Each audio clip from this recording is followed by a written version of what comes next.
"I can't move, please don't hurt me," the CEO cried, until a single dad saved her life. The rescue and awakening broken CEO finds true home. The rain fell like accusations that Thursday night, each drop hammering against the concrete with the weight of everything Victoria Ashford had tried to outrun.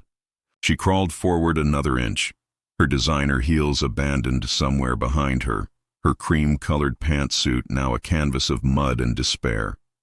The alley reeked of garbage and broken dreams, a fitting stage for what her life had become. "Please," she gasped, her voice raw and unrecognizable even to herself. "I can't move, please don't hurt me." Behind her, footsteps echoed with terrible certainty. Richard Cornwall, her business partner and fiancé, had finally cornered her. 3 months of stolen documents, hidden evidence, and desperate planning had led to this moment. She'd discovered the truth about the offshore accounts, the fraudulent contracts, the web of lies that had made their empire possible. And when she'd threatened to expose everything, his mask of charm had shattered completely. Her left ankle screamed with pain, twisted at an angle that made her stomach turn. She'd fallen hard trying to escape through the service entrance of the hotel where they'd been meeting investors. The flash drive containing all the evidence was still clutched in her fist, her knuckles white with determination even as terror flooded through her. "You think you can just walk away from this?" Richard's voice cut through the rain, cold and sharp. "You think anyone will believe you over me?" Victoria tried to push herself up, but her body betrayed her. She'd spent 15 years building walls around herself, climbing corporate ladders, proving she was tougher than anyone expected. Now, broken on the ground, those walls meant nothing. That's when she heard it. A different voice, deeper, steady like an anchor in a storm. "Step back." Now, Daniel Rivers hadn't planned to cut through the alley that night. His usual route home from the hardware store where he worked evenings took him down Main Street. But Emma had been fidgeting in her booster seat, asking for the adventure way home. At 6 years old, his daughter still believed the world was full of magic, that every detour might lead to something wonderful. Daniel didn't have the heart to tell her that most adventures these days involved broken washing machines and overdue bills. But when Emma's small voice had whispered, "Daddy, someone's crying," he'd listened. And now, standing at the mouth of the alley with his daughter's hand in his, he faced down a man in an expensive suit who looked at him like he was nothing. "This doesn't concern you," Richard said, his voice dripping with contempt. Daniel gently squeezed Emma's hand twice, their signal that meant stay where you are, and stepped forward. His work boots splashed through puddles as he moved between Richard and the woman on the ground. He'd learned a long time ago, back when he wore a different uniform, that sometimes the most powerful thing you could do was simply stand your ground. "I'm making it my concern," Daniel said quietly. His hands weren't clenched into fists. His voice didn't rise, but something in his stillness made Richard hesitate. This wasn't the reaction he'd expected from someone wearing a faded flannel shirt and jeans worn thin at the knees. For a long moment, the alley held its breath. Rain continued to fall, washing away the pretense, leaving only the truth of 3 people standing at a crossroads. Then Richard's phone buzzed. Once, twice, insistently. He glanced down, then back at Victoria, with something ugly twisting his features. "This isn't over," he said, but he was already backing away, already choosing his escape. Men like Richard always did when they realized the cost might actually touch them personally. Daniel watched until Richard disappeared around the corner, then turned to the woman on the ground. She was staring at him with a mixture of shock and disbelief, her face streaked with mascara and rain, her breathing uneven. Up close, he could see the terror hadn't left her eyes yet. "Can you stand?" he asked gently. Victoria shook her head, shame flooding through her. She'd commanded boardrooms, negotiated million-dollar deals, fired people without flinching. Now she couldn't even stand up. "Okay," Daniel said, like it was the simplest thing in the world. "Then I'll carry you." Before Victoria could protest, he'd scooped her up with surprising gentleness for someone with such rough, calloused hands. She clutched the flash drive tighter, her other arm instinctively wrapping around his neck. "Emma, honey, can you grab the lady's shoes?" Daniel called back to his daughter. The little girl appeared, her yellow raincoat bright against the darkness. She carefully picked up Victoria's discarded heels, holding them like precious artifacts. "Are these princess shoes?" Emma asked with genuine wonder. Despite everything, Victoria felt something crack open in her chest, a sound that might have been a laugh or a sob. She couldn't tell anymore. Daniel's apartment was nothing like Victoria expected. No, that wasn't quite right. She hadn't known what to expect because she'd never been anywhere like this before. The building was old, the stairs creaked, and the paint was peeling in the corners. But when Daniel pushed open the door to his third-floor unit, warmth rushed out to greet them. The space was small but meticulously clean. Children's drawings covered the refrigerator like colorful stamps of approval. A worn couch sat against one wall, draped with a hand-knit blanket.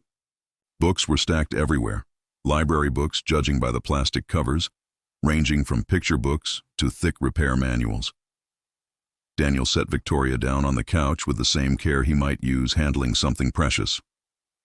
"I'm going to look at your ankle," he said, already moving toward a cabinet in the hallway. "Emma, can you get the first aid kit?" Victoria watched as the little girl dragged a step stool to the bathroom and emerged triumphantly with a white box covered in stickers. Father and daughter moved together with the ease of practiced teamwork, a dance they'd clearly perfected over time. "This is going to hurt," Daniel warned, kneeling beside the couch. His hands were steady as he gently removed her torn stockings and examined her ankle. "Definitely sprained, maybe fractured. You need a hospital." "No," Victoria said quickly. Too quickly. "No hospitals, they'll find me." Daniel's eyes met hers, and she saw understanding there. Not judgment, just acceptance of her fear. "Okay," he said simply. "Then we'll do what we can here." As he worked, wrapping her ankle with expert precision, Victoria found herself studying this stranger who'd become her unlikely savior.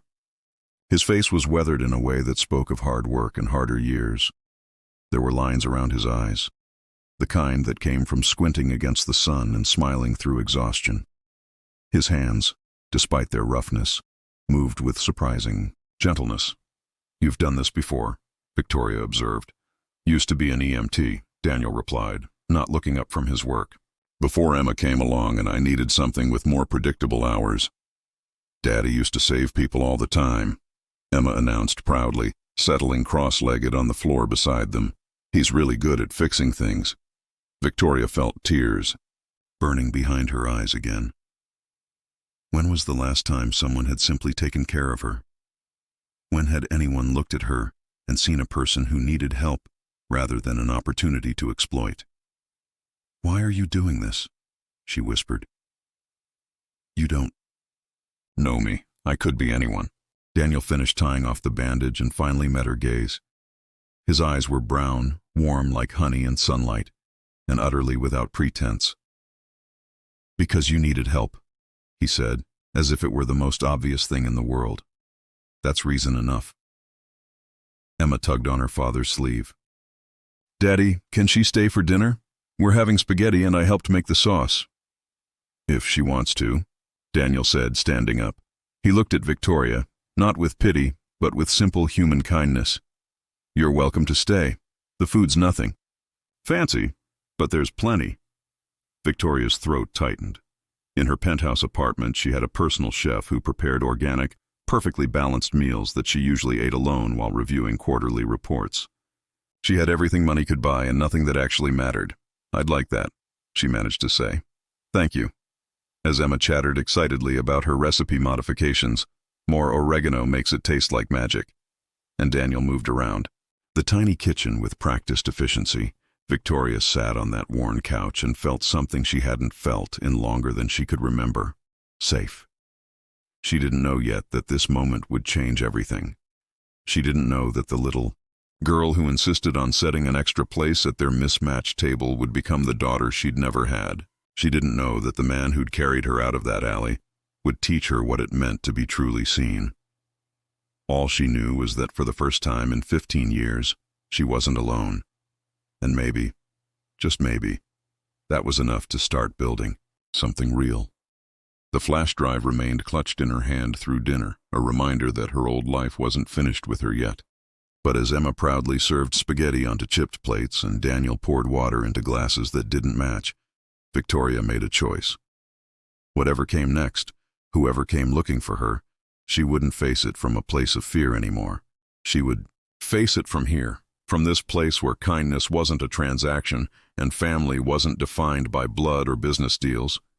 She would face it as someone who'd finally learned that being broken didn't mean being worthless. And that realization, warm and solid as the food in her belly and the little hand that reached across the table to pat hers reassuringly, was worth everything she'd left behind. The choice and new beginning. 3 days passed like a fever dream. Victoria slept on Daniel's couch, her ankle elevated on pillows that Emma had carefully arranged, just like the hospital shows. Each morning, she woke to the smell of coffee and the sound of a little girl practicing spelling words at the kitchen table.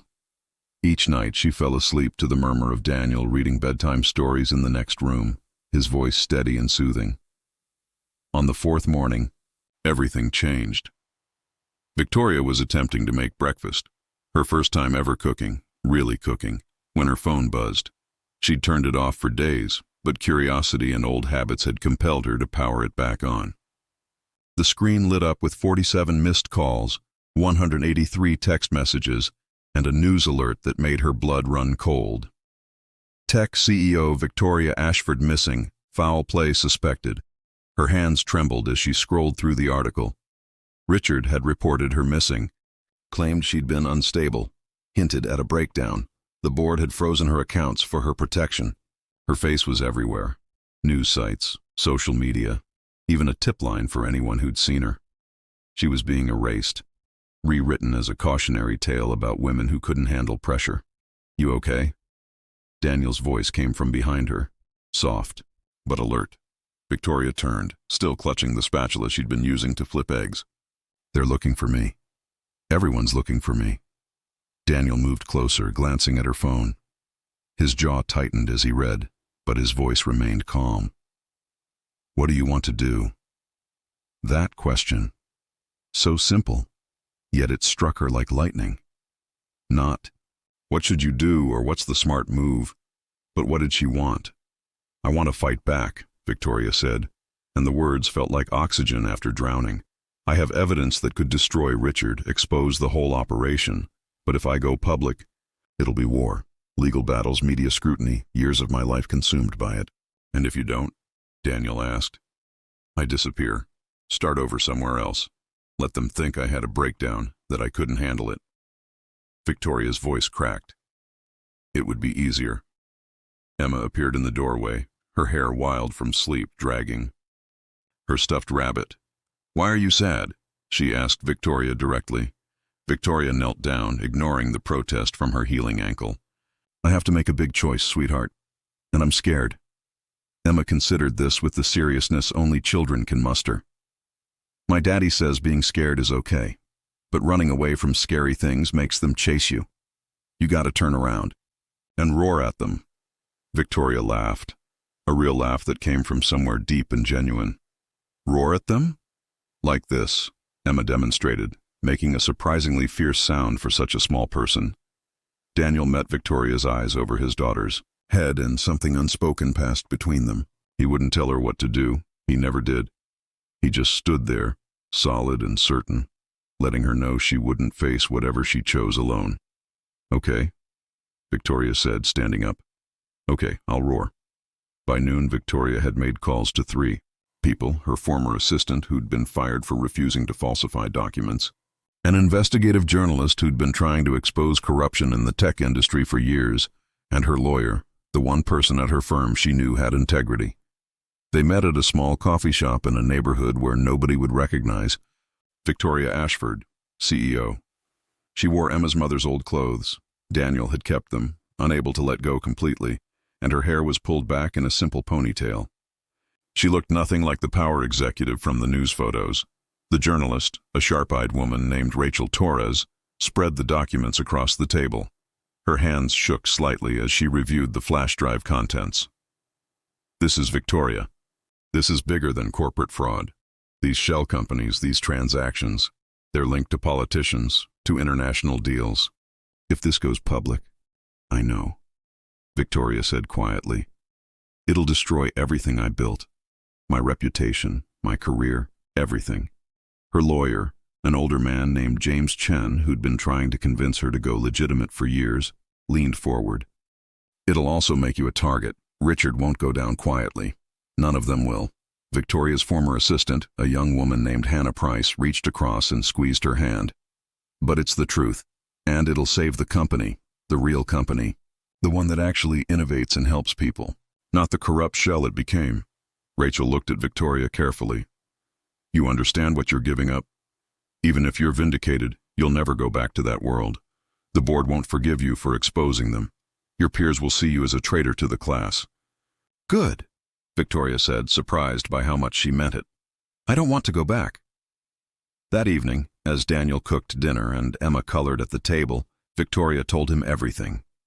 The offshore accounts, the bribes, the way Richard had slowly corrupted everything she'd tried to build, the way she'd let it happen because she was too focused on winning, on proving herself worthy of a world that would never truly accept her. I'm going to lose everything, she said, watching Emma add purple flowers to her drawing. My money, my position, probably my freedom for a while during the investigation. Daniel stirred the pot on the stove, his movements unhurried. Will you lose yourself? Victoria looked at him, really looked. This man who worked 2 jobs to keep his daughter fed, who read library books because he couldn't afford to buy them, who'd given a stranger his couch and his trust without asking for anything in return. No, she said. I think I'm finally finding myself. Emma held up her drawing, 3 stick figures standing in front of a house. This is us, she announced. You, me, and Daddy. We're a team. Victoria's eyes burned with tears. Emma, honey, I might have to go away for a while. There are people I need to talk to, things I need to fix. But you'll come back? Emma asked, her voice small. Victoria hesitated, glancing at Daniel. They hadn't talked about futures, about what this was or could be. They'd existed in a bubble of present tense, 3 people taking care of each other in the simplest ways. Daniel turned off the stove and came to sit beside them. Emma, you remember when your mom got really sick? Emma nodded solemnly. I promised her something important. I promised I'd never let fear stop me from loving people who deserved it, even if loving them was scary or complicated or hard. He looked at Victoria, his eyes clear and honest. Victoria deserves it, and I think maybe we do too. Victoria couldn't breathe. Daniel, I'm about to become the most controversial person in the country. There will be cameras, investigations, maybe even threats. Getting involved with me right now would be worth it, he said simply, if you want us to be. No pressure, no expectations. But Emma's right. We're a team, and teams stick together. Victoria had negotiated billion-dollar deals, stared down hostile boards, built an empire from nothing. But this moment, this simple, honest offer of partnership from a man who saw her stripped of all pretense and chose her anyway, undid her completely. I want that, she whispered, more than I've ever wanted anything. Emma threw her arms around Victoria's neck. Good, because I already told Mrs. Patterson next door that you're my new mom, and she made us cookies to celebrate. Daniel laughed, warm and genuine. Emma, we talked about asking first before you tell the neighbors things. But I knew she'd say yes, Emma said with absolute confidence. She smiles different now, like you do when you look at her, Daddy, all soft and mushy. The article dropped at dawn 3 days later. Rachel Torres had worked with her editorial team through the night, verifying every claim, preparing for the legal onslaught they knew was coming. The headline was simple but devastating. Empire of Lies. How Ashford Tech's leadership built billions on fraud by noon. The story had gone viral. By evening, the FBI had issued statements about opening an investigation. Richard Cornwall was nowhere to be found, reportedly fleeing to a country without extradition. 3 board members had resigned. The company's stock had plummeted, and Victoria Ashford, sitting in a borrowed apartment with a man and his daughter who'd given her a place to belong, felt lighter than she had in 15 years. The legal battles would be brutal, she knew that. There would be testimony, depositions, probably a trial. Her lawyers estimated 2 years minimum before everything was resolved. But James Chen had negotiated immunity for her cooperation, and the evidence was so overwhelming that Victoria wouldn't face charges. She would, however, face something else. Freedom. "You ready for this?" Daniel asked as they prepared for Victoria's first press conference. Hannah had brought professional clothes, but Victoria had chosen something simpler, a navy, blazer and jeans, clothes that looked like they belonged to a real person, not a corporate icon. "No," Victoria admitted, "but I'm doing it anyway." Emma, who'd been playing with her blocks, looked up. "That's called being brave, right, Daddy?" "That's exactly what it's called, sweetheart." The press conference was held in a community center, not a corporate boardroom. Victoria stood at a simple podium, no professional makeup team, no carefully scripted responses, just her, the truth, and a room full of reporters hungry for scandal. "My name is Victoria Ashford," she began, her voice steady despite her racing heart. "For 15 years I helped build a company that was supposed to change the world through innovation. Instead, I watched as it became a vehicle for corruption and greed. I participated in that corruption through my silence, and for that, I am deeply sorry." She detailed everything: the offshore accounts, the bribes, the falsified reports. She named names, provided evidence, held nothing back. When reporters asked if she feared retaliation, she said yes. When they asked if she regretted her decision, she said no. And when one reporter, clearly looking for a sensational angle, asked where she'd been hiding during her disappearance, Victoria smiled for the first time. "I wasn't hiding," she said. "I was learning what actually matters. I was learning that family isn't about blood or business deals, that kindness isn't weakness, that sometimes losing everything is the only way to find out who you really are." The video of that press conference was watched 40 million times in the first week. But Victoria didn't see most of the coverage. She was too busy learning to braid Emma's hair, helping Daniel fix the leaky sink in their apartment, and building something she'd never had before, a real life. 6 months later, on a Saturday morning that smelled like pancakes and possibility, Daniel found Victoria on the small balcony of their new apartment, bigger than his old place, bought with money from Victoria's legitimate earnings as a consultant for companies, trying to avoid the mistakes she'd made. Emma was still asleep inside, sprawled across her bed with coloring books scattered around her like colorful armor. "I've been thinking," Daniel said, handing Victoria a cup of coffee. "Dangerous habit," she teased, leaning into his warmth. "About what?" Emma said. "About teams." He pulled something from his pocket, a simple silver band, no diamond, no flash. "I'm not good with fancy words or grand gestures, but I know what I feel. And I know that every day I get to spend with you is a gift I don't take for granted." Victoria's hands trembled as she took the ring. It was so simple, so perfectly Daniel, valuable not for what it cost, but for what it meant. "Yes," she said before he could even finish asking. "Yes, to all of it. To mornings like this and challenges ahead. To being Emma's mom officially. To building a life that's messy and real and nothing like what I thought I wanted." "You're sure?" Daniel asked, searching her face. "Because you could still go back, rebuild in that world if you—" Victoria kissed him, soft and certain. "I'm already home." Inside, Emma stirred, calling out in her sleep-rough voice. "Is it pancake time yet?" They laughed together, and Victoria realized this was it, the moment she'd been searching for her entire life without knowing. Not power, or prestige, or proving her worth to people who'd never truly see her. Just this: love without conditions, family by choice, and the courage to roar at the things that scared her.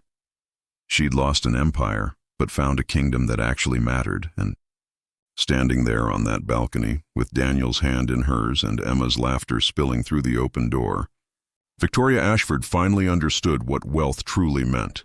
It meant belonging. It meant being seen. It meant coming home. If this story touched your heart, remember that true strength isn't about never falling.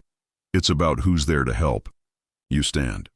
Sometimes the bravest thing we can do is let go of what we thought we wanted and reach for what we actually need. Share this story with someone who needs to hear that it's never too late to choose a different path.